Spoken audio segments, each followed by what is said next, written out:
Bonjour à tous, j'espère que vous allez bien avec ce beau soleil. Aujourd'hui, on va réaliser ensemble la recette de la pâte brisée. Donc cette pâte brisée, c'est la recette classique, recette d'école, qui permet de faire à la maison l'éventuelle quiche ou on peut faire une pisse saladière. Donc dans le cas de la pisse saladière, on ne moulera pas la pâte dans un moule à rebord. On se contentera de faire un disque, un petit peu comme une pizza, et le garnir directement. On peut également réaliser avec cette pâte des petits chaussons, alors de préférence salés, parce que la recette est plus basée sur le sel, mais on pourra réaliser des petits chaussons, alors des petits chaussons avec un reste de viande, un filet de poisson, quelques olives noires, un peu dans le même esprit que la fougasse qu'on a tournée ensemble la semaine dernière. Donc pour la recette de base, dite la recette d'école, on va utiliser 250 g de farine, 125 g de beurre, un jaune d'œuf et le plus important, l'intérieur d'une coquille d'eau. Donc l'intérieur d'une coquille d'eau, c'est la place que prend l'eau à l'intérieur de la coquille. Donc retenez bien, l'intérieur d'une coquille d'eau, c'est 50 g d'eau. C'est la chose la plus importante. Donc je répète, 250 de farine, la moitié 125 de beurre, un jaune d'œuf et 50 g d'eau. Et pour la recette qu'on va réaliser, on va saler la pâte. Donc dans un premier temps, on met à l'intérieur du robot la farine. Donc nous on utilise une farine type 65, c'est une farine qui sert à faire les baguettes de tradition chez votre boulanger. Donc, mais vous pouvez sans problème utiliser la 55 du commerce. Donc on va mettre la farine, ensuite on va mettre le sel. Donc le sel, une cuillère à café, ça suffit. Voilà. Donc cette pâte va être nature. Et si vous voulez l'assaisonner avec un petit peu de romarin haché, du thym haché, des noix, enfin des noix pas trop grosses, mais on peut sans problème délirer un petit peu avec la pâte. Donc une fois que le sel a été rajouté à la farine, on va faire tourner énergiquement. Je vais vous expliquer pourquoi. Parce qu'on veut dire au sel, ne reste pas à un endroit, va de partout. Donc on fait tourner énergiquement. Une fois que ça a tourné énergiquement, on va rajouter le beurre. Donc le beurre pommade. Alors un beurre pommade, comme son nom l'indique, c'est un beurre qui fait une petite pommade. Donc cette pommade, on peut très bien s'en servir pour cacher les cernes du matin. Donc 125 de beurre, hop.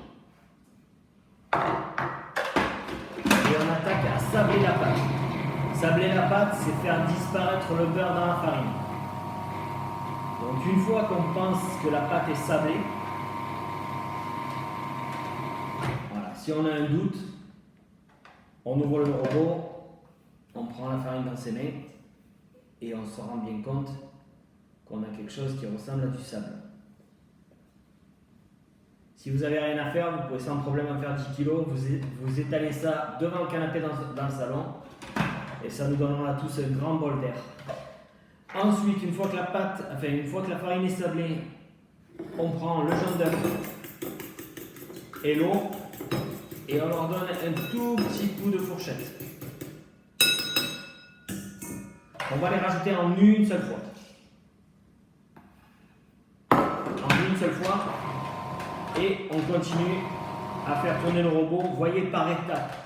C'est-à-dire qu'on a quand même une lame qui coupe. Donc on ne va pas dire à la lame qui coupe, chauffe-moi l'eau, chauffe-moi le beurre. Sinon on va obtenir quelque chose qui ne va pas être sympa. Donc étape par étape. Voilà. Une fois qu'on a quelque chose qui ressemble un petit peu à une pâte à pain, on va s'arrêter.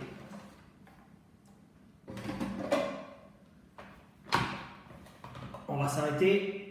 On va sortir la pâte de notre robot. Donc là, on a une pâte brisée classique. Mais imaginez cette pâte avec une toute petite gousse d'ail, et éventuellement un petit peu de fleur de thym, comme le thym est en fleur en ce moment. On a un résultat qui est beaucoup plus sympathique. Donc, on sort la pâte du robot. On va former naturellement une petite boule. Voilà, une petite boule. Et cette boule, on va la laisser se reposer environ un gros quart d'heure dehors, un quart d'heure, une demi-heure. Une fois que cette pâte s'est reposée, on va la florer à la farine et étaler directement soit la baisse pour la pisse saladière, soit la baisse pour le moule à rebord de la quiche qu'on va réaliser pour le repas de midi. Mais surtout, ne la mettez pas au frais. Mettez-la au frais si chez vous il fait 35 degrés, mais surtout, ne la mettez pas au frais. La mettre au frais, ça va la faire durcir, ça va la faire reposer également, mais ça va surtout la faire durcir.